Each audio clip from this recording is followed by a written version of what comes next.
So today I'm going to be playing through the Headrush Gigboard. Here is my little preset. It's called First because that's the first one I ever made, and it seems to be the best one I've ever made, so I don't really fuck with it. And I'm using both outputs. Each of them will be going to the effects loops of these two amps. First, the Bugera 333XL Infinium to the old PV cab. PRS 15 effects loop, and running again through an old PV cab. First guitar I'm going to be using today is the Washburn Dime ST Pro. Sick ass guitar. A lot of you motherfuckers want it, but you're not going to get it. Dimebucker, very, very, very hot. You will see in a minute. Next guitar is the Dean Razorback V255. Took out the EMGs, got some custom shop Seymour Duncans instead. I think it sounds a little bit better. And then the last guitar I'm going to be using, ESP LTD Kirk Hammett Demonology. Awesome, super awesome guitar. I love it. Just thrashy as fuck. So that's what I'm going to be using today. So I did the video the other day where I played my Jackson Rainbow Crackle through the Headrush Gigboard into the Bugera and the MT15, both of their effects loops. And I got a pretty decent sound out of it. I'm just using the same channel or preset or whatever on my Gigboard. But when I plug this in, this fucking Washburn ST Pro with the Dimebucker, it is so hot. Like the signal going to these amps is so crazy hot, and I really can't get a good sound without it sounding really crispy and just like hissy. But I'll do a little playthrough with this, then I'll switch guitars to something else that doesn't have the Dimebucker. But I don't know if this camera is going to be able to pick up what I'm hearing in this room or not, but I'll try.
So, yeah, I don't know if, like I said, I don't know if it's coming through or not, but it's just really hissy and just, I guess that's kind of how Dimebag was, though, the high end. But it just, in the room where I'm standing, it just doesn't sound that great. So I'm going to switch guitars and we'll see what happens. Okay, so this is the Dean, I think it's called 255 or 255V. It's a 25.5 inch scale, Razorback, crunchy as hell. It originally came with EMGs, 85, 81s, and I don't know, kind of fell out of love with EMGs somewhat. But this is just some custom shop Seymour Duncan pickups. I think full shred and then something else. I'm not sure.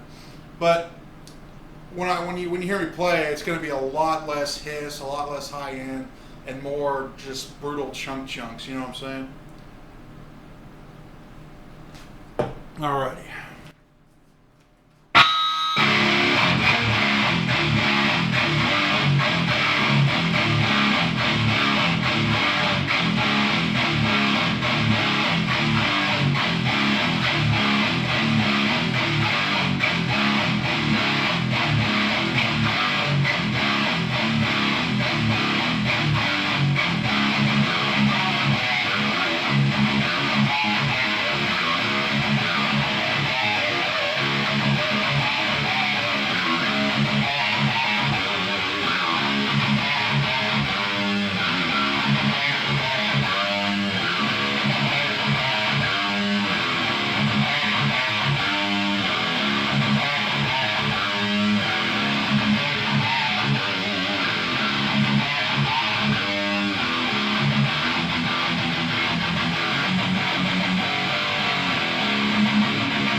So definitely not as hissy hiss McHissersons.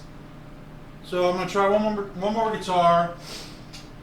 And I told you I'm not fell out of love with EMGs, so I'm gonna try a guitar with EMGs, but they're different EMGs. They're not the basic 85, 81s. So I think these have a better, like a mid range. They don't produce as much distortion.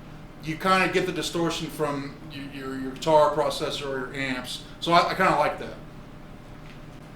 Oh, and by the way, check out this custom strap I had made. Jimbo. It's got the Sarcoptic logo. Got the other Sarcoptic logo again on the back. Awesome strap.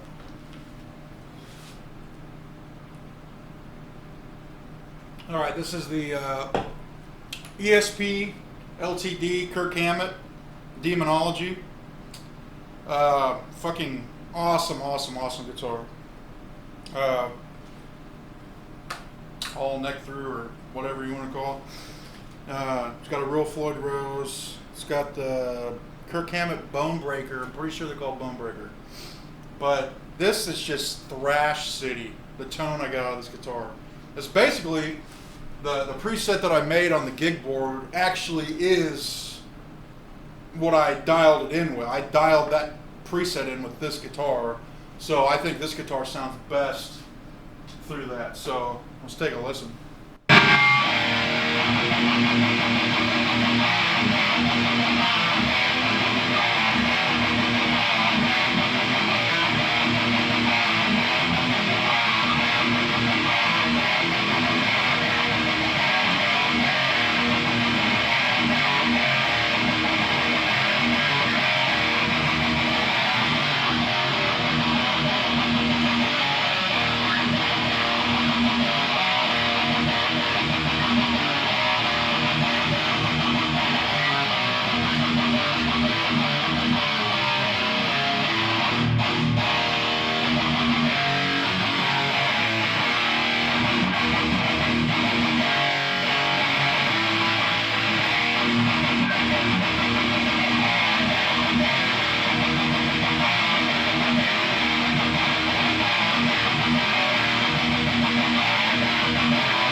So a little different tuning.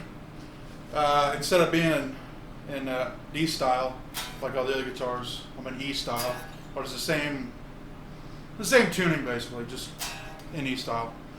But yeah, that kind of just shows you the difference in the pickups. Pickups make a pretty big difference. A lot of people don't realize. And cabinets. Cabinets is another thing that makes a bigger difference that a lot of people don't realize. So, yeah, thanks for tuning in.